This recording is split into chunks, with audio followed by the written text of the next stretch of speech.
अध्याय 17 राष्ट्रपति प्रेसिडेंट।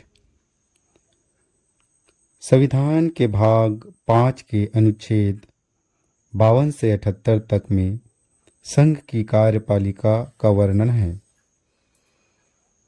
संघ की कार्यपालिका में राष्ट्रपति, उपराष्ट्रपति, प्रधानमंत्री, मंत्रिमंडल तथा महान न्यायवादी शामिल होते हैं।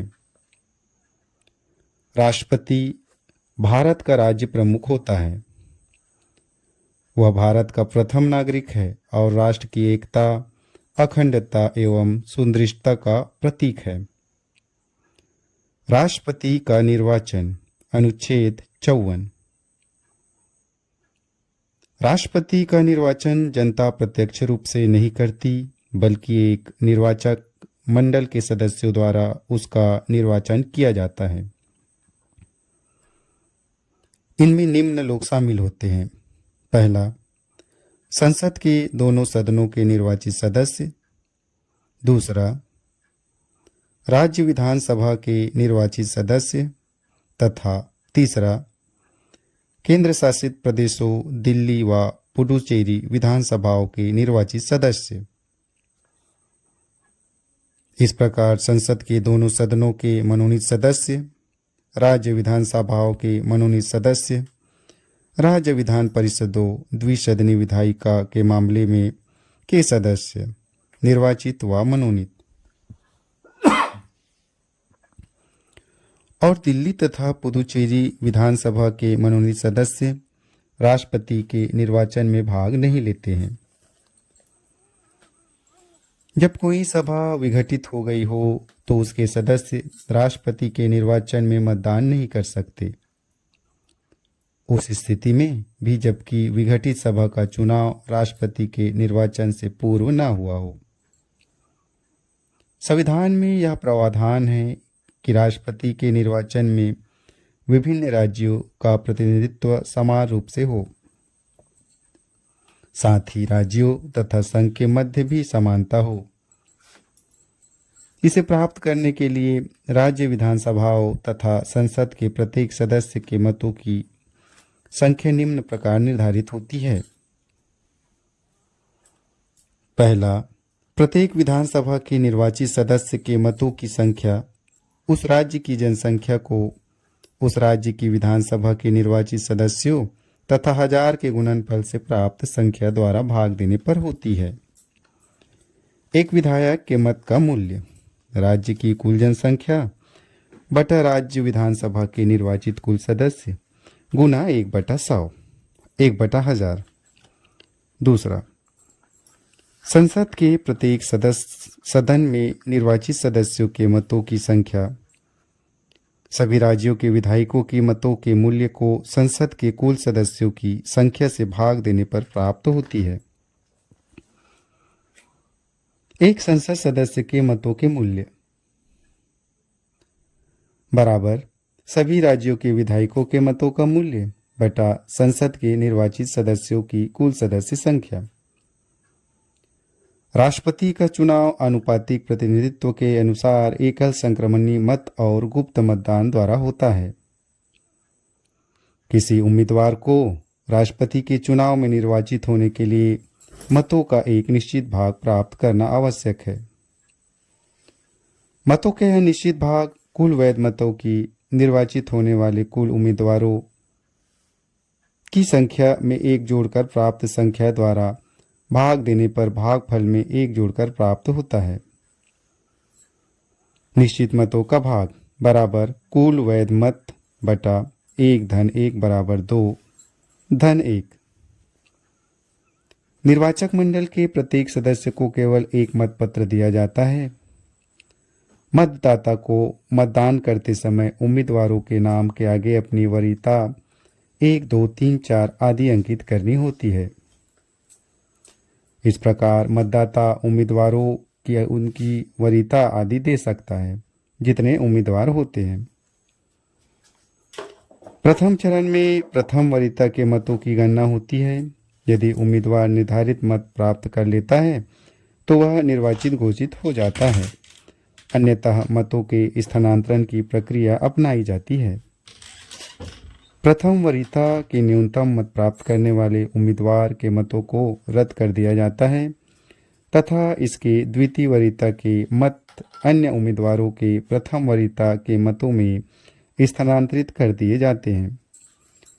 यह प्रक्रिया तब तक चलती है जब तक कोई उम्मीदवार निर्धारित मत प्राप्त नहीं कर लेता। राष्ट्रपति चुनाव से संबंधित सभी विवादों की जांच व फैसले उच्चतम न्यायालय में होते हैं तथा उसका फैसला अंतिम होता है। राष्ट्रपति के चुनाव को इस आधार पर चुनौती नहीं दी जा सकती कि निर्वाचक मंडल अपूर्ण है।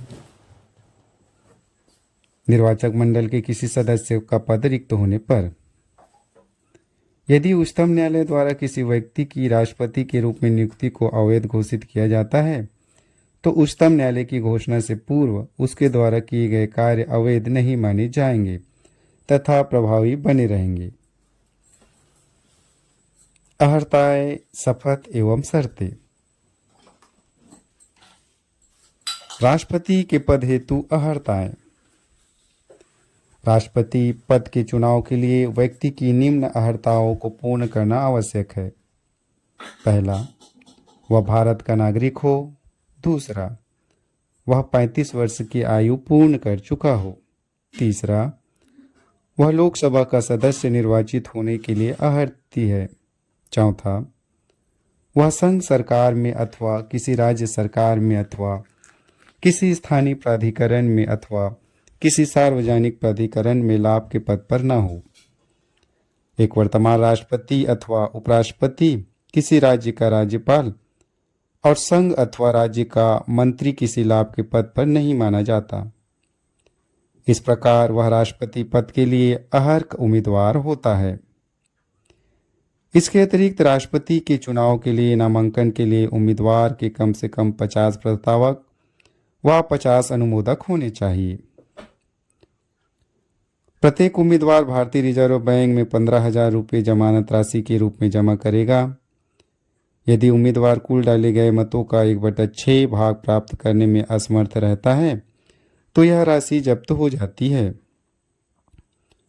1997 से पूर्व प्रस्तावकों व अनुमोदकों की संख्या 10 थी तथा जमानत राशि 2500 थी।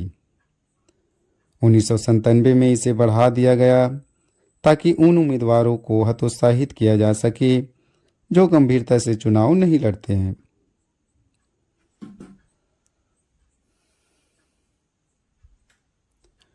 राष्ट्रपति द्वारा शपथ या प्रतिज्ञान। राष्ट्रपति पद ग्रहण करने से पूर्व शपथ या प्रतिज्ञान लेता है।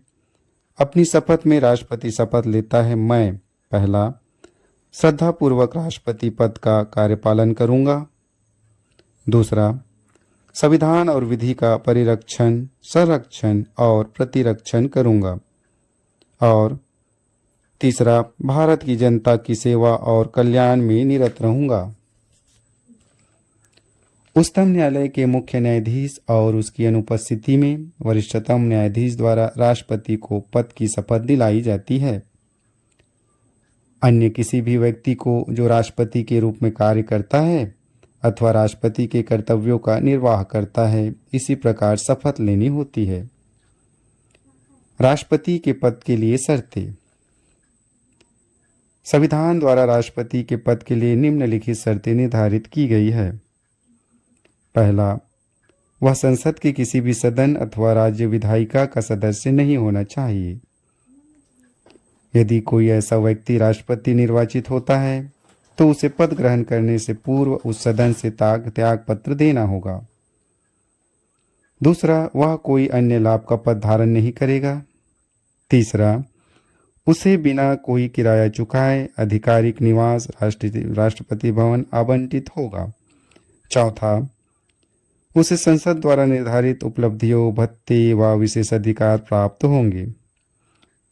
पांचवा, उसकी उपलब्धियां और भत्ते उसकी पदावधि के दौरान कम नहीं किए जाएंगे। पदावधि, महाभियोग व पद रिक्तता। राष्ट्रपति की पदावधि राष्ट्रपति की पदावधि उसके पद धारण करने की तिथि से 5 वर्ष तक होती है। हालांकि वह अपनी पदावधि में किसी भी समय अपना त्यागपत्र उपराष्ट्रपति को दे सकता है। इसके अतिरिक्त उसे कार्यकाल पूरा होने के पूर्व महाभियोग चलाकर भी उसके पद से हटाया जा सकता है।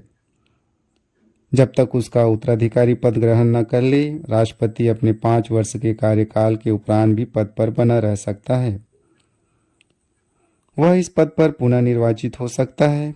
वह कितनी ही बार पुनः निर्वाचित हो सकता है। हालांकि अमेरिका में एक व्यक्ति 2 बार से अधिक राष्ट्रपति नहीं बन सकता। राष्ट्रपति पर महाभियोग। राष्ट्रपति पर संविधान का उल्लंघन करने पर महाभियोग चलाकर उसे पद से हटाया जा सकता है। हालांकि संविधान ने संविधान का उल्लंघन वाक्य को परिभाषित नहीं किया है। महाभियोग के आरोप संसद के किसी भी सदन में प्रारंभ किए जा सकते हैं।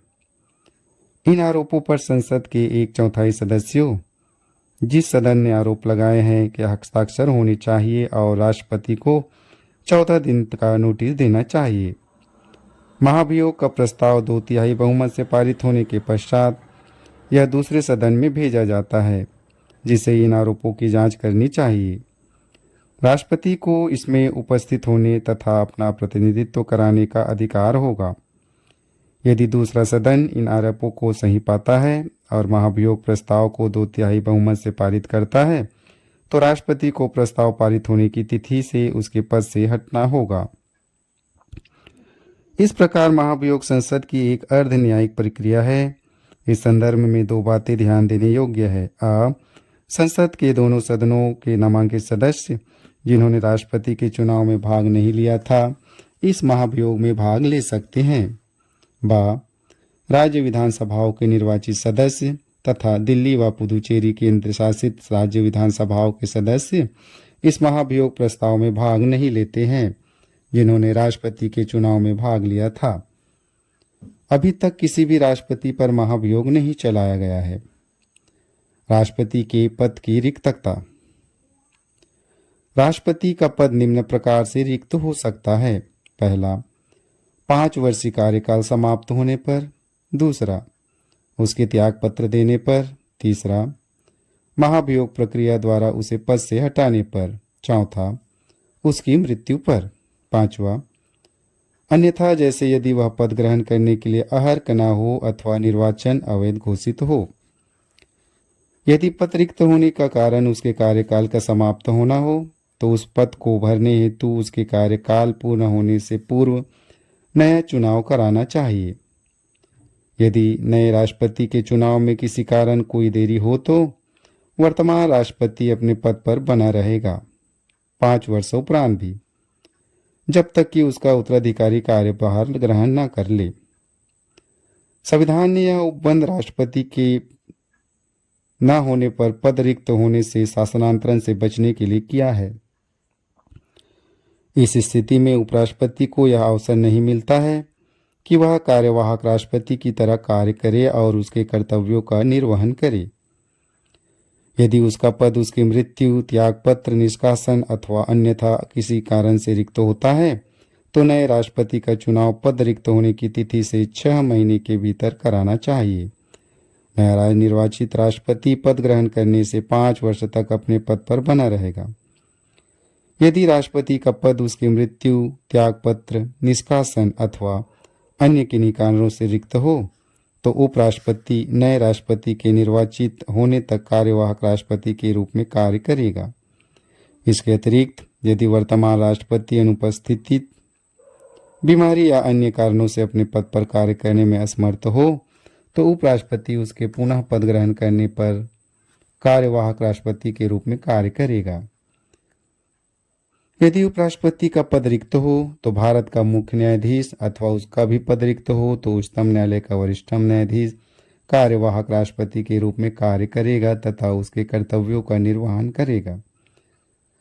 जब कोई व्यक्ति जैसे उपराष्ट्रपति, भारत का मुख्य न्यायाधीश अथवा उच्चतम न्यायालय का वरिष्ठतम न्यायाधीश कार्यवाहक राष्ट्रपति के रूप में कार्य करता है अथवा उसके कर्तव्यों का निर्वहन करता है, तो उसे राष्ट्रपति की समस्त शक्तियां व उन्मुक्तियां प्राप्त होती है तथा वह संसद द्वारा निर्धारित सभी उपलब्धियां, भत्ते व विशेषाधिकार भी प्राप्त करता है।